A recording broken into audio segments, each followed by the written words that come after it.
Hacı gelin, gelin. Allah'ım sabah.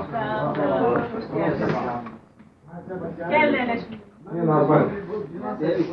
Fəaliyyətim bundan sonra mən düşünürəm ki, əvvəlki fəaliyyətdən xüsusi olaraq fərqlənməyəcək. Mən həmişə o şəxslərdən olmuşam ki, hüquq müdafiə fəaliyyətinin, insan hüquq və azadlıqlarının qorunmasının vətəndaşlar üçün, insanlar üçün, ölkə üçün əhəmiyyətinə inanan şəxs olmuşam.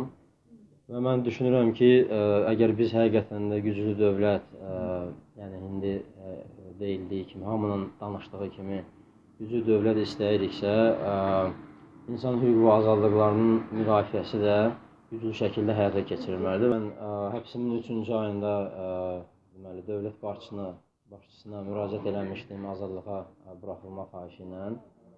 Və o həmin müraciətdən sonra həm məhkəmələrin gedişi, həm deməli proseslərin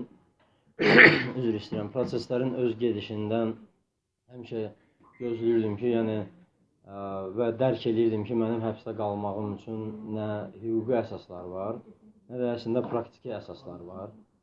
Və həmişə o fikirdə olmuşam ki, mənim azadlığa çıxmağım həm mənim özümə, həm də elə dövlətin özünə, cəmiyyətin özünə daha yararlı olar. Ona görə mən həmişə ümidli olmuşam ki, gec və tez, yəni vaxtından əvvəl azadlığa çıxacağam. Başımızı oynaşdı bugün burada. Qoymadı bir dənə şəkil paylaşdı. Rəsuldan keyfini çıxardı. Haydi, tez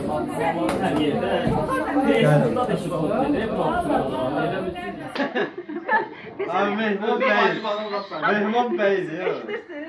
Biz təhsil işçiləri hamıya müəllim deyirik.